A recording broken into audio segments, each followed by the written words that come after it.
A political storm has erupted in Nigeria as serious allegations have surfaced against Bello Matawalle, who currently serves as the Minister of State for Defense under President Bola Tinubu's administration. The accusations, which have sent shockwaves through the nation's political landscape, come from someone who once worked closely with him, making the claims particularly explosive and difficult to dismiss. The former aide has come forward with damning allegations that paint a disturbing picture of security operations in Zamfara State, where Matawalle previously served as governor before his appointment to the federal cabinet. According to these accusations, the minister allegedly maintained what has been described as a police hit squad during his time as governor, a claim that raises serious questions about the rule of law and the proper use of security forces. But the allegations do not stop there.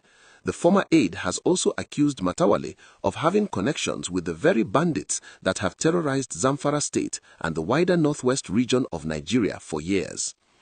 These are not light accusations. Zamfara State has been one of the epicenters of banditry in Nigeria, with armed groups carrying out kidnappings, killings, and cattle rustling that have displaced thousands of people and crippled economic activities in the region.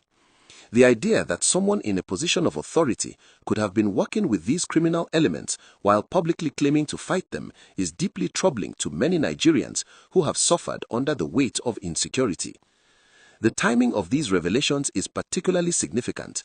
Matawalle's appointment as Minister of State for Defense was meant to bring his experience dealing with security challenges in the Northwest to the federal level. President Tinubu's decision to bring him into the Defense Ministry was seen as a strategic move to tackle the country's escalating security problems.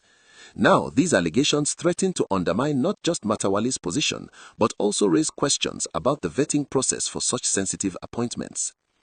The former aide's decision to speak out has opened a can of worms that many believed needed to be opened. For years, residents of Zamfara and neighboring states have whispered about the complex relationships between some politicians and the bandits who operate with seeming impunity. There have been persistent rumors and allegations about how some of these criminal groups receive protection or intelligence that allows them to evade security forces. These latest accusations give voice to those long-standing suspicions and demand accountability. What makes this situation even more complicated is the political dimension. Matawalle's journey from the People's Democratic Party to the All Progressives Congress was itself controversial, and his critics have always questioned his motives and methods. His supporters, on the other hand, point to his efforts to negotiate with bandits as a pragmatic approach to bringing peace to a troubled region. They argue that engagement does not equal collusion and that desperate times sometimes call for unconventional measures. However, the allegation about a police hit squad is particularly serious because it suggests the abuse of state security apparatus for potentially illegal purposes. If proven true, this would represent a fundamental betrayal of public trust and a violation of the constitutional rights of Nigerian citizens.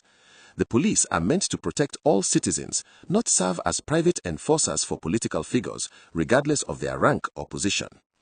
The Defense Ministry has found itself at the center of this controversy at a time when Nigeria faces multiple security challenges.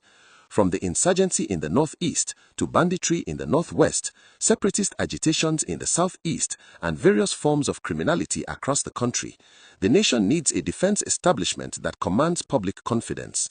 These allegations, whether ultimately proven or disproven, create doubt and uncertainty at a critical moment. If you are finding this information valuable and you want to stay updated on important stories like this that affect our nation, please make sure you hit that subscribe button and turn on your notification bell so you never miss an update. The legal and political implications of these accusations are far-reaching. If the allegations are true, they could constitute serious criminal offenses that would warrant prosecution. Even if they are false, the fact that a former close aide felt compelled to make such serious accusations suggests deep rifts and possibly dangerous knowledge of internal operations that the public deserves to know about. The National Assembly, which has oversight responsibilities over the executive branch, may need to wade into this matter to get to the truth.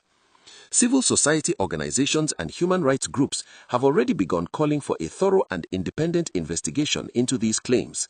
They argue that the seriousness of the allegations and the position held by the accused demand nothing less than a transparent probe that can either clear Matawalle's name or hold him accountable if wrongdoing is found.